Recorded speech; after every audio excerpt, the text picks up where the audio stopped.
Hi there, welcome to the Shoo Rayner Drawing School, and today I'm going to show you how to draw an explosion, but let's not talk about it, let's just...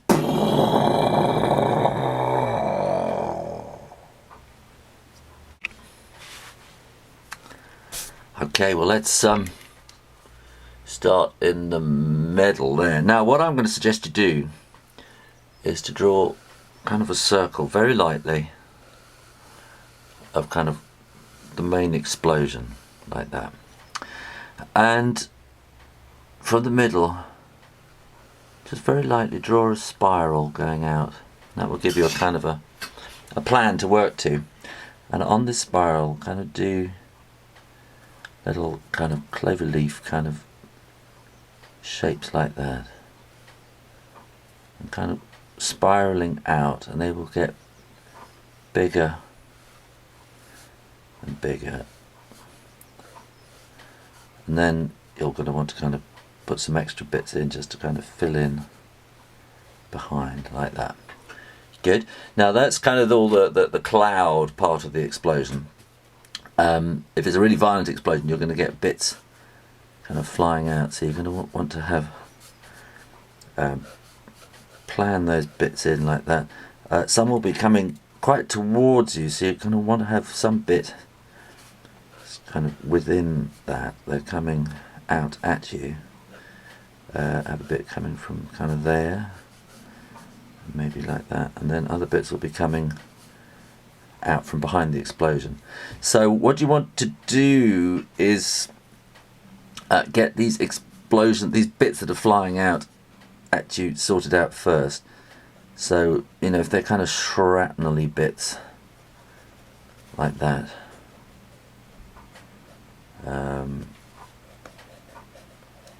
just going to be kind of bits of shrapnel, aren't they? I'm pressing too hard, and things like that, and they'll be coming out like that. That's good. Okay, then what do you then start making these darker. I'm doing this all in pencil today because I don't think I've got time to do it all again in to plan it out and then do it in ink. So kind of do that, and then you want to flick these lines out to the bit that's to the shrapnel that's exploding out, and again you're going to want that to kind of flick out there, and then make these much darker like that. And so these are kind of balloon smokes, balloons of smoke is kind of how I think of them. And don't just kind of join them like that. Make them kind of overlap, if that makes sense. So if you draw that bit there, and then that will kind of overlap there, and again that will overlap. So you might want to start with the kind of the middle balloon, and then the other two can kind of overlap out from it. Here again we're going to want those flicked out lines, sort of explosion force lines coming out like that. And there's that. That's a great big kind of line over there. Smaller one. Now here we need to flick these lines out there too, and flick those lines out like that. And then that will stop and go kind of behind the flicked lines, and so that gives you that kind of three-dimensional aspect to it. Right, that's kind of that, and then we can have flick lines coming out from behind the explosion because it's happening in space or in the air, and there'll be bits, and maybe the flick lines will be kind of on top of because they're kind of going away. So you can have those little bits, kind of smaller bits there, smaller bits going in different directions, and you can just have general kind of explosion lines coming out, and maybe some little kind of wobbly, whooshy kind of marks like that. Now we need to shade it all in, and this is where it all gets a bit complicated. Let's imagine that the sun is shining from this direction. So you're going to get shadows created by these balloons. So if you kind of shade in, if we do this bit first, we kind of shade in underneath these balloon parts here, so that will probably be shaded there too, and underneath there. That will come in around there, and then probably want to put a bit in there. It just kind of gives a bit of moulding to the bubbles or the balloons or whatever you want to call it, and that would be kind of underneath there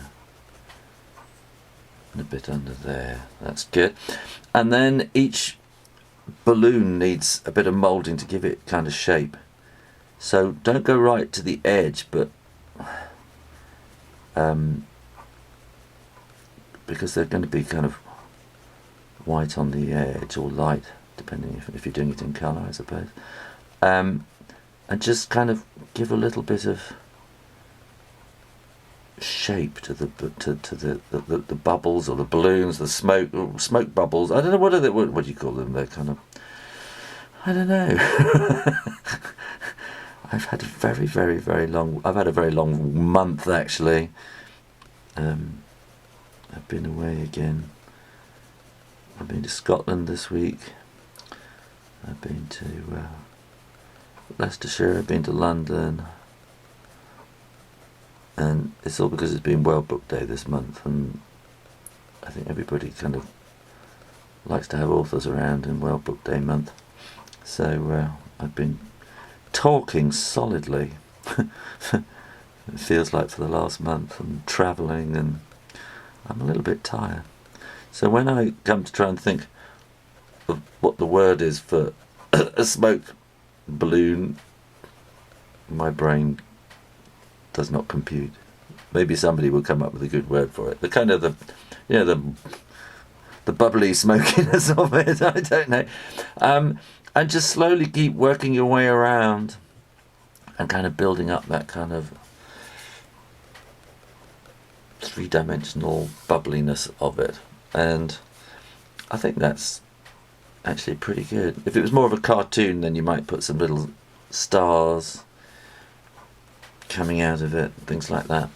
And I'm looking in my camera. I think that's quite good actually, and I'm just going to call it quits. I think I haven't done too badly. So if you enjoyed that, actually I'll put a little bit of shading in underneath there just to bring out, that will bring out the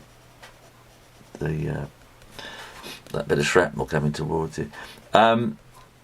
If you enjoyed that and you like doing that, have a go yourself, and keep coming back to the Shoo Rayner drawing channel on YouTube and www.shoo-tube.com, which is my own website where you can see these videos in schools and libraries. And if you did enjoy it, practice, practice, practice, draw, and keep coming back. And oh, don't forget to subscribe. And I'll see you next time. Okay, take care. Bye.